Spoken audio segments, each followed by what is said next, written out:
from where? From there. From where? From Singapore. Okay, never mind. Okay. Should I say from Propnex? Why not? It's okay, huh? Yeah. Oh, okay lor. Why not? Why not, right? Okay. Oh, we're putting this in, huh? Yeah. Okay.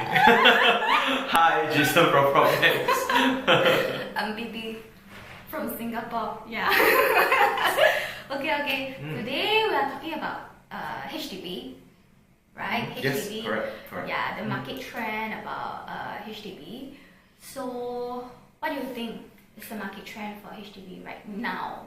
Right now, actually, I think it's an excellent question asked at the perfect time, right? Because recently, for over the past 6 years, right, what we have been seeing is a significant decrease in terms of HDB resale prices, right? And there are a couple of reasons it's really important, right, for a lot of people, especially majority of Singaporeans actually stay in HDB, right? So I just need 3 reasons for you today, right? So first reason, right, is because of the decrease in the remaining amount of lease in every HDB flat. As we age as a nation, right, our HDB leases are getting older and older. We are starting to see 40, 50, even 60 years old properties left, right, in terms of the lease. So what happens in this case? When there's a decrease in lease balance, right, it's getting more and more difficult to sell. Right, there's a reason why it is more and more difficult to sell, which leads me to point 2.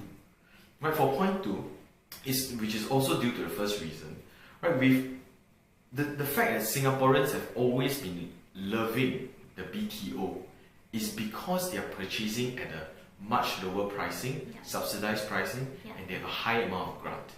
Right, that's the reason why they go for the BTOs, to really profit out of the land and the flats that the government is selling.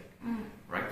And so when this happens, a lot of those people that are currently staying in a HDB flat, a resale HDB flat right now, right, they actually take the option of moving into a new BTO so they can get rid of this old one. Because when some of our ministers had actually reminded us actually that when HDB lease turns 0, right, legally speaking, this HDB will go back into the government's hands, and then your value of the property becomes 0. Okay. Right, so instantly, right, everybody becomes frantic. Right, everybody, wow, jialat, I need to faster get rid of my HDB and faster move on to a new BTO or a new condominium. Yeah, but from their current HDB to a BTO, there's like a bar time, right? Yeah. There's a period of time, but you're allowed to stay in your current HDB while waiting for your new BTO to come. Wow. Okay, that's good. So for the first point I've mentioned is because with a lower amount of lease, it's more difficult for people to sell it because the demand is lower. Because for a young couple, right, like a young Bibi here and myself, right, it doesn't make sense for me to go and buy a 40-year-old flat when I can buy a brand new 0 years old flat, right?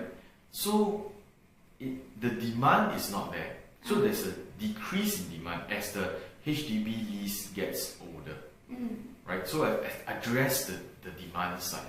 So for part 2, I'm actually addressing the supply, right? Because the same people that are currently holding on to this resale flat, they are now moving to a new BTO. So they're trying to sell this old HDB. And then you have a significant amount of people selling this HDB, therefore you have an increase in supply. And now then we talk about the third point. So the third point is due to the introduction of restrictions for people to buy HDB flats. First of all, foreigners are definitely a no-go for buying HDB flats. PRs are eligible to buy, but they have to fulfill a minimum criteria of staying and working in Singapore for at least 3 years. 3 years, yeah. 3 years is not a very long time, neither is it a very short time. Yeah, how about like foreigner and PR? Foreigner and PR cannot buy. Have to be Singaporean at least. At least one Singaporean. At least one Singaporean. Or minimum 2 PRs.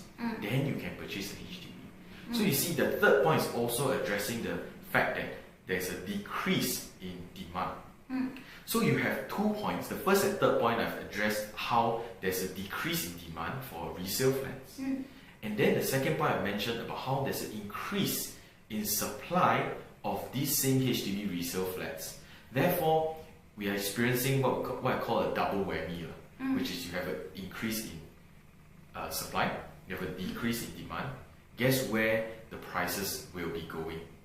So this is a trend that we have seen for the past 6 years, right? And will this trend continue happening? Think about it. The lease will only get older. The demand will only get lesser, right? And with all these new BTOs coming out, with people getting rid of their old HDB flats, the supply will only increase.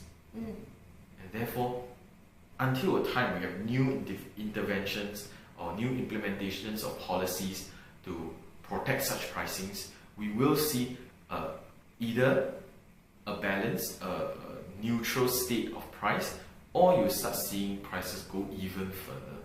And this is something to consider for many resale flat owners. Some are even selling under the value, right? Yes, exactly. I have many people, in fact, they're selling below the market value. So no longer people talk about COVE now, cash over valuation. Now people are talking about how much can you offer me to be under the valuation so that I will buy your house. You know, so these are the things that we're actually facing on the ground. And how it's getting increasingly difficult for us to showcase and identify the perks of some buying a resale. You know, so this is a challenge that a lot of people face, and something that you would definitely need to consider, especially as your HDB flat lease gets lesser and lesser. Yes. Okay. So you have a chart to show us, right? Yes. I have a chart to show you. So with this chart, right, that you're currently looking at, right, you can see that HDB prices since 6 years ago has been reducing significantly and started to really even out a little bit. Right? With the points that I've mentioned, right, where do you think that these HDB prices will go in time to come? Right? So that's something you need to think about as well. Don't think too long, okay? Right. Okay. So, the next question, right? Yes. So, what do you think is important for people to know about the message that you are bringing across to them? Well, I think the reason why I'm sharing with you this information is to really highlight 2 very important factors in terms of real estate. Right? It's always about supply and demand. Right?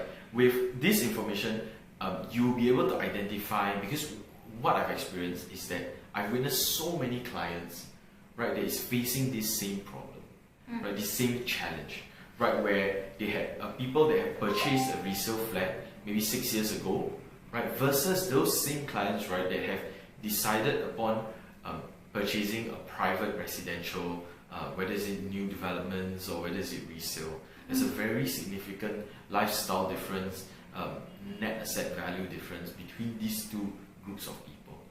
Right? What we are seeing is that those that have made the decision to purchase a larger, right, HDB flat have seen their valuation drop significantly, right?